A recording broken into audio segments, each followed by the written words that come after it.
Welcome to back my channel easy study চ্যানেলের পক্ষ থেকে আজকে ক্লাসে সকলকে আন্তরিক শুভেচ্ছা অভিনন্দন। আশা করি তোমরা সকলে ভালো আছো, সুস্থ আছো।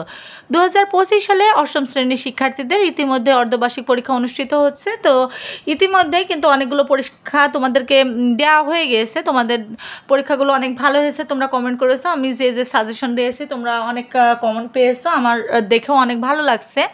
তো আগামীকাল যাদের বাংলাদেশ ও বিশ্ব পরিচয়ের পরীক্ষা তাদের জন্য আজকের এই ভিডিওটা। আর এই পরীক্ষাটা প্রথমত তোমাদের 100 মার্কের অনুষ্ঠিত হবে, 30 মার্কের এমসিকিউ থাকবে এবং 70 মার্কে তোমাদের রিটেন সাইড থাকবে। তো 70 মার্কের ভিতরে 50 মার্কে তোমাদের থাকবে সৃজনশীল এবং 20 মার্কে তোমাদের থাকবে সংক্ষিপ্ত প্রশ্ন। তো এখন যে প্রশ্নগুলো আমি তোমাদেরকে দেখাবো, এই প্রশ্নগুলো যদি তোমরা পড়ো তো এখান থেকে 100% তোমরা কমন পেয়ে যাবে।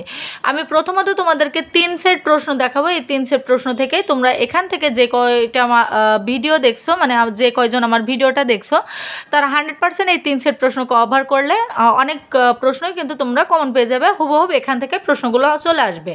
তো এখন অনেকেই হয়তো কমেন্ট করতে পারো যে ম্যাম আপনি তো 1 সেট প্রশ্ন দেখালেই হতো, 3 সেট কেন দেখাচ্ছেন?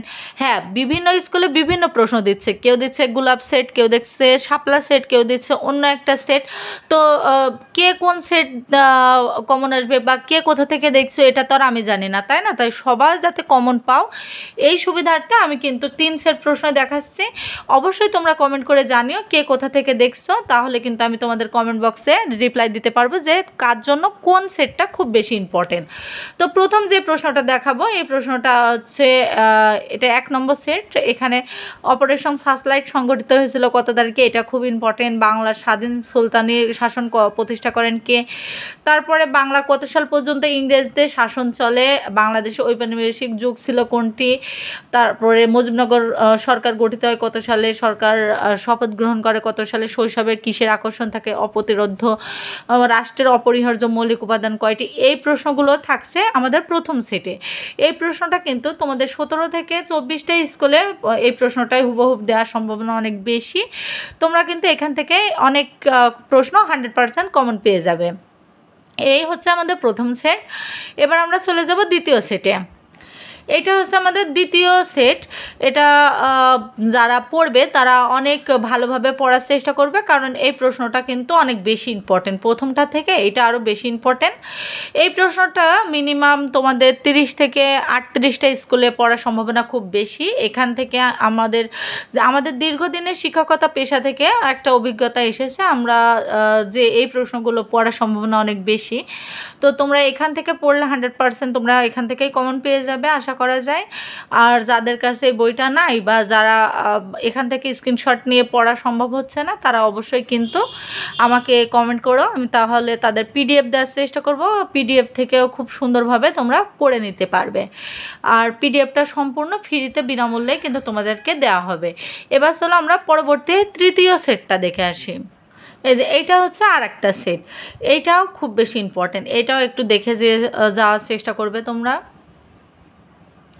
বর্তমান বিশ্ব কি নির্ভর, তারপর মালয়েশিয়া দেশটি কি, এটা আবার রোজ গার্ডেন কি? এই প্রশ্নগুলো তোমরা অনেক ভালোভাবে একটু পড়ে যাওয়ার চেষ্টা করবে। একটা কথা সবসময় মাথায় রাখবে, তোমরা প্রথমত অষ্টম শ্রেণীর শিক্ষার্থী, তাহলে আমি তো তোমাদের নবম শ্রেণীর সাজেশন দিচ্ছি না, তাই না? বা ক্লাস 6-এ বা 7-এ সাজেশন দিচ্ছি না, এটা তোমাদের সিলেবাসের ভিতরে একটা সাজেশন দিচ্ছি। এখান থেকে যদি তোমরা পড়ে কিছু কমন পাও বা খুব সুন্দর হয় পরীক্ষাটা, তাহলে দোষের কি বলো? কে বলতে পারে কোন প্রশ্নটা কার কপালে বেঁধে যাবে বা কার ভাগ্যে আছে? তো এখান থেকে তোমাদের সংক্ষিপ্ত প্রশ্নগুলো পড়তে হবে। সংক্ষিপ্ত প্রশ্নগুলো, সৃজনশীল প্রশ্নগুলো এখান থেকে পড়লে 100% তোমরা কিন্তু কমন পেয়ে যাবে।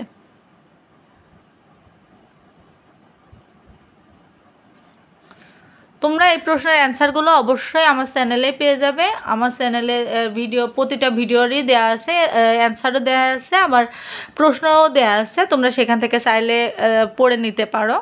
এই যে এখানে আমাদের আরেকটা ইম্পর্টেন্ট প্রশ্ন, আরেকটা সেটে চর্যাপদের কাল নির্ণয় করেন কে? তারপরে টুইটার কি? ব্যক্তি জীবনে সামাজিকরণ প্রয়োজন কেন?